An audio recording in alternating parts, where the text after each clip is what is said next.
Bienvenue sur Info 83 avec un rendez-vous que dont d'ailleurs à tous les internautes, à tous ceux qui nous regardent sur Info 83. Rendez-vous avec Patrick Issartier. Ça va Patrick? Ça va très bien Thierry.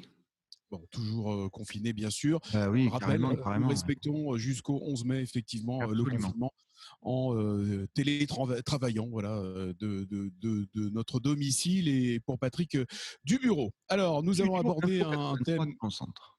Voilà, c'est un peu. Tu veux préciser l'adresse? Non. Bon, voilà. C'est important. Ce que nous allons aborder, ce sont les questions que vous avez posées depuis quelques jours. Nous vous appelons à nous poser des questions sur la boîte mail questions @info83. Alors, questions au singulier ou au pluriel, questions @info83.fr. Vous pouvez effectivement laisser vos questions, toutes les questions concernant donc les aides, les finances, toutes les questions que vous avez à poser, notamment pour les déclarations d'impôts, puisqu'on est en pleine période de déclaration d'impôts jusqu'au 11 juin, je vous le rappelle. Et pour nous assister, nous avons effectivement fait appel à la direction départementale des finances publiques avec Natacha Keul et Pascal Sévrat qui sont avec nous. Bonjour mesdames. Bonjour. Bonjour mesdames. De concert, effectivement, on va vous retrouver donc toutes les semaines et vous allez répondre aux questions que nous posent donc les internautes. On va rappeler la mission que vous avez durant cette crise sanitaire. Alors, qui répond, Pascal ou Natacha? Natacha, vas-y Natacha. Donc, en fait, en tant qu'agent du service public, nous sommes mobilisés aujourd'hui pour apporter notre aide dans le cadre de la mise en place des mesures de soutien à l'activité économique, dont l'ensemble des services sont mobilisés dans ce sens et par ailleurs sont mobilisés également pour la campagne d'impôt sur le revenu, selon le plan de continuité d'activité. Alors, les questions ont afflué, bien sûr. Je rappelle la boîte mail où vous pouvez laisser vos questions. Questions au singulier ou au pluriel @info83 tout attaché.fr. Nous y allons. La première question concerne l'impôt société. C'est Laurent qui est restaurateur à Toulon et qui demande si un report existe, et combien de mois va-t-on avoir droit à ce report s'il existe bien évidemment. Qui répond? Oui, alors je vais Natacha. répondre à Laurent, donc restaurateur, particulièrement touché effectivement par la crise sanitaire. En raison de l'impact de l'épidémie coronavirus, des mesures exceptionnelles ont évidemment été mises en place pour les impôts directs des entreprises. Ainsi, dès le mois de mars, les entreprises ont pu reporter le règlement des échéances d'impôts directs. Je parle bien d'impôts directs, donc à compte d'impôt sur les sociétés ou de taxes sur les salaires. Dans l'hypothèse où leurs échéances avaient déjà été prélevées, elles ont pu en obtenir le remboursement. Maintenant, pour l'avenir, les entreprises qui rencontrent des difficultés avérées peuvent demander le report du solde du paiement de l'impôt sur les sociétés au 30 juin. Pour les acomptes qui viendront au cours du mois de mai, nous sommes dans l'attente des annonces et d'un communiqué de presse qui ne devrait pas tarder pour connaître les échéances qui pourront également être reportées. Je pense notamment à l'impôt sur les sociétés au titre à la liquidation de l'impôt sur les sociétés de mai 2020. Enfin, s'il rencontre des difficultés très importantes, peut faire une demande de remise ou de modération de ses impôts directs ou des majorations et pénalités éventuelles auprès de son service des impôts des entreprises. Et puis pour terminer, j'ajouterai juste que Laurent dispose également d'un délai supplémentaire pour déposer sa déclaration de résultat si son exercice était clos au 31 décembre 2019. Le report de ce délai est au 30 juin 2020 également, comme le solde de l'impôt sur les sociétés. Question toujours d'un restaurateur, c'est énorme parce que les restaurateurs sont vraiment dans la tempête. Très inquiet. Oui. Exactement. Donc, sur quels critères est basé l'étalement du report? Est-ce que c'est une annulation d'impôt? Alors, c'est moi qui vais répondre à la question. Les demandes de report de remboursement d'acompte sont accordées à toutes les entreprises en difficulté du fait de la crise sanitaire, sans pénalité, sur simple demande et sans justificatif. Il y a des conditions quand même à respecter selon les limites de chiffre d'affaires, notamment si on est sur des grandes entreprises qui ne doivent pas ni faire de distribution de dividendes ni de rachat d'actions. Enfin, l'étalement, il faut bien le préciser, ne constitue pas une annulation de l'impôt, mais un report d'échéance. Pour formuler les demandes, en fait, les entreprises ont à leur disposition sur le site impôt.gouv.fr des formulaires de demande qui s'articulent en 2 points. Un premier point qui concerne le report de paiement d'impôt direct, donc d'une échéance d'impôt direct. Et le deuxième point qui va concerner plus particulièrement la demande de remise, où il convient d'indiquer en fait les éléments qui caractérisent l'impossibilité de paiement pour la société concernée. Alors ça, dans tous les cas de figure, hein, si la crise perdure, parce qu'on imagine même à la reprise, à la sortie donc du confinement, à la reprise, ça va pas non plus être florissant. On le souhaite bien sûr, mais si donc la crise perdure, et que se passe-t-il en cas de perte de chiffres qui découlent justement des mesures sanitaires, puisqu'on parle justement d'adapter, par exemple pour les restaurateurs, leur capacité d'accueil, donc aux mesures sanitaires, ils vont avoir un chiffre qui sera forcément un chiffre d'affaires qui sera forcément inférieur au chiffre N-1. Comment ça se passe dans ces cas-là? Mais dans ces cas-là, on va continuer à diffuser sur le site impôt.gouv.fr toutes les mesures de report. On est à peu près averti toutes les 10-15 jours sur les mesures de report qui sont effectivement mises en place. Et au cas particulier, au fur et à mesure que le confinement se prolonge, ces mesures de report se prolongent, que ce soit pour l'IS, pour la taxe sur les salaires. Et on fait une diffusion à travers différents médias. Mais j'invite les entreprises à aller consulter régulièrement le site impôt.gouv.fr, où toutes les mesures sont précisément visées en fonction de chacun des impôts. On précise aussi que c'est à l'instant T, hein, donc on est bien d'accord, il est possible que ça peut changer aussi ces règles fiscales par la législation. Le législateur peut changer aussi ses règlements. Pour l'instant, on n'en est pas à des modifications de législation fiscale, on en est à des prises d'arrêtés ou de directives, plus particulièrement sur les mesures de confinement. Très bien. Alors, on a une autre question également de Gilles de Toulon qui nous dit qu'il a rejeté en mars son prélèvement de l'IR, donc l'impôt sur le revenu. Il l'a payé en avril. Que va-t-il se passer? Est-ce qu'il va avoir des pénalités en soldant ce mois impayé? Alors non, s'il a régularisé avant la date limite indiquée sur la relance qui lui est adressée par le service des impôts des particuliers, il n'aura pas de pénalité appliquée. Aussi, en cette période de crise sanitaire, ce qu'il convient d'utiliser, ce sont les possibilités offertes par GestPass afin de faire évoluer l'échéancier de ces prélèvements et acomptes relatifs aux revenus professionnels. Donc, plusieurs possibilités sont offertes, mais on aura la possibilité d'y revenir plus précisément.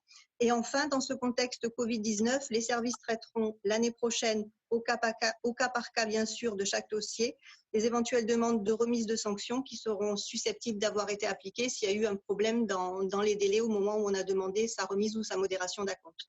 Et au cas particulier, si cette personne a bien régularisé son acompte avant de recevoir une lettre de relance, aucune pénalité ne sera appliquée. Alors, question de Thierry de Lavalette. Je suis un travailleur indépendant. À qui dois-je m'adresser pour demander les reports de mes échéances fiscales et serais-je pénalisé?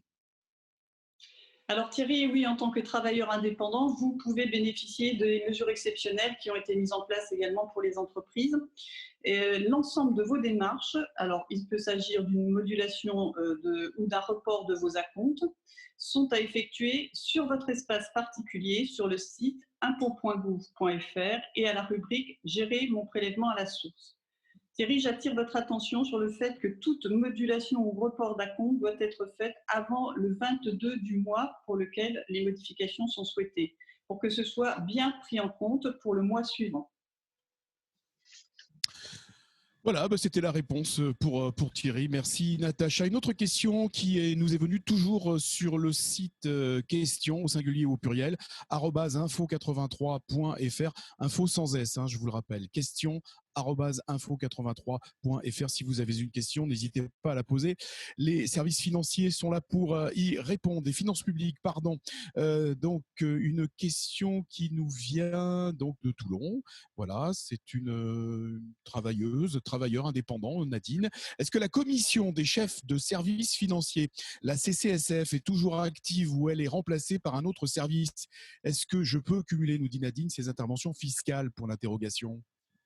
Alors oui, la commission des chefs de service est toujours active et son fonctionnement est toutefois adapté aux mesures de confinement. Donc voilà, comme plusieurs services, elle fonctionne de manière dématérialisée.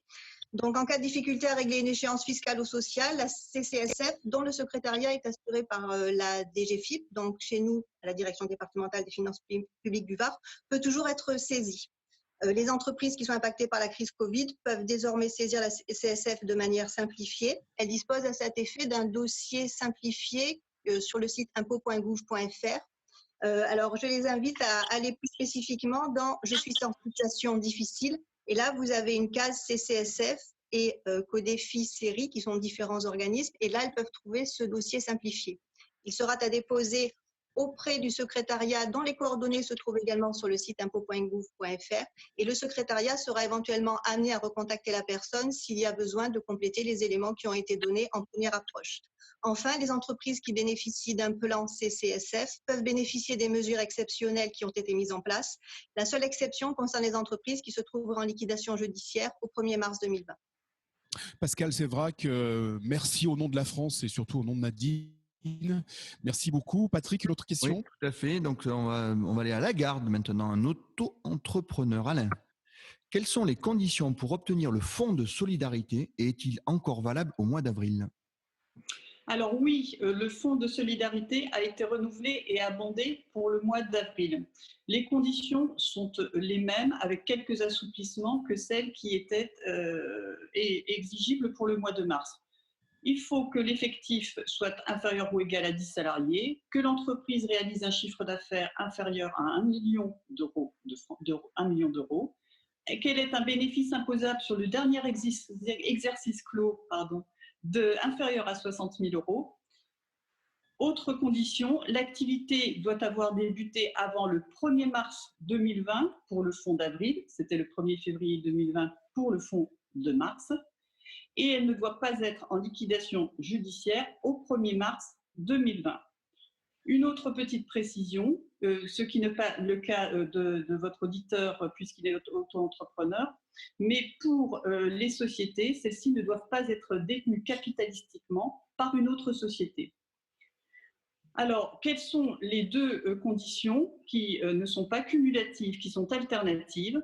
Il faut que l'entreprise ou l'auto-entrepreneur ait fait l'objet d'une fermeture administrative. Alors, les activités qui ont fait l'objet d'une fermeture administrative, elles sont bien détaillées dans l'arrêté du 15 mars 2020.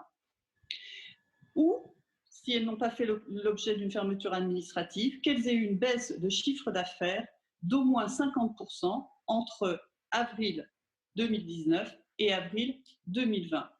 C'est sur la période, pardon, je vous ai coupé, Natacha. C'est sur la période où c'est-à-dire la période de 1 an, ou c'est au mois? Alors, pour avril, pour le fonds d'avril, il y a eu des assouplissements.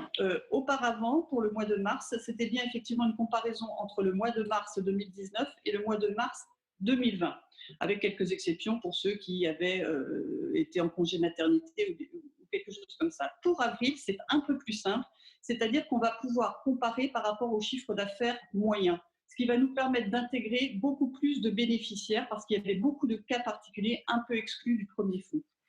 Alors, s'agissant du gérant, il y a deux choses à dire. Un, je ne vous ai pas précisé que le gérant majoritaire d'une société, s'il a un salaire, s'il est salarié, cela sort sa société du dispositif du fonds. De la même manière, un auto-entrepreneur qui aurait par ailleurs un contrat de travail ne peut pas, ou une pension retraite, ne peut pas bénéficier du fonds.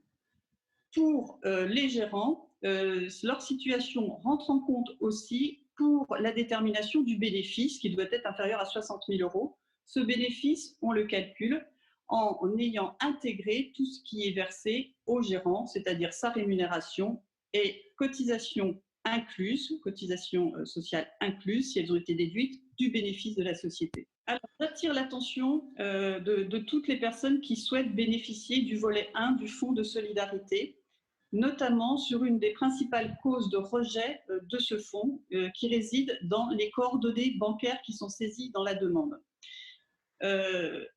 Aujourd'hui, par exemple pour le Var, ce sont 1200 demandes qui ont été rejetées pour le principal motif d'une discordance entre le SIREN saisi dans la demande et l'IBAN, donc coordonnées bancaires. Donc c'est vraiment un point important.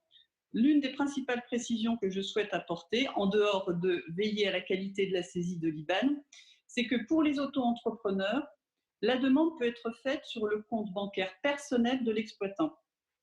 De la même manière pour les exploitants individuels. Par contre, s'agissant des sociétés, la société ayant une personnalité morale juridique différente de la personnalité juridique de son gérant, il faut absolument saisir le compte bancaire de la société et non pas le compte bancaire de l'exploitant. Enfin, il est conseillé de communiquer l'IBAN, que ce soit celui de la société ou celui de la personne individuelle, qui est connu de leur service des impôts, c'est-à-dire un compte bancaire qui nous a déjà été communiqué soit pour payer les impôts professionnels, soit pour payer les impôts particuliers dans le cadre de l'exploitant individuel. Ça va accélérer énormément le remboursement, le versement du volet 1, puisque nous n'aurons pas de discordance avec des comptes bancaires que nous ne connaîtrions pas. Donc, il n'y aura pas de retraitement manuel à faire. Merci Natacha Keul. Dernière question, donc, puis-je ne pas payer ma TVA? C'est un commerçant, je ne dirais pas où d'ailleurs, qui pose cette question. Puis-je ne pas payer ma TVA? Alors, dans le cadre des impôts indirects, comme le reversement du prélèvement à la source ou la TVA, là, nous ne sommes pas sur des impôts qui peuvent bénéficier des mesures de report, puisqu'en fait, l'entreprise se comporte comme l'intermédiaire ou le collecteur pour le compte de l'État. Donc, la TVA, elle est exclue du dispositif d'accompagnement qu'on a vu donc, dans les précédentes questions. Et elle doit être payée, mais cependant, il a été prévu, s'il y a des difficultés pour rassembler les éléments pour permettre de déterminer exactement la TVA qui est due, de pouvoir procéder sous forme d'acompte. Alors, c'est un système qui est déjà connu et que souvent les cabinets comptables mettent en place, notamment lors des congés d'été. Et cela permet en fait de procéder par un système d'acompte, et là qui va concerner les mois où la crise sanitaire est venue empêcher les entreprises de respecter correctement leurs obligations déclaratives.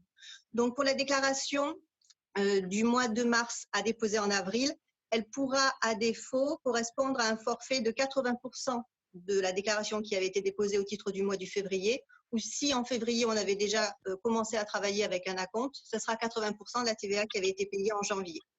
Si l'activité a été fortement frappée, c'est un acompte de 50% qui pourra être déposé. Ensuite, pour la TVA du mois d'avril à déposer au titre du mois de mai, ces modalités de dépôt par acompte forfaitaire pourront être reconduites. Et à l'issue de la période de confinement, et lorsque on va revenir à une déclaration normale, cette déclaration normale portera les chiffres réels du mois concerné, mais aussi viendra régulariser les acomptes qui auront été déclarés sur les mois précédents. Voilà, j'espère que nous avons répondu à vos questions. Merci Natacha Keul, merci Pascal Sévrac de la direction départementale des finances publiques. On vous retrouve la semaine prochaine, bien évidemment, pour d'autres questions. Et si vous aussi, vous avez des questions qui vous tracassent, ne restez pas comme ça dans la tracasserie. Venez obtenir des réponses précises sur questions au pluriel ou au singulier @info83.fr. Et merci Patrick, bien évidemment. Merci Thierry, merci Natacha et merci Pascal. Prenez soin de vous. Merci à vous.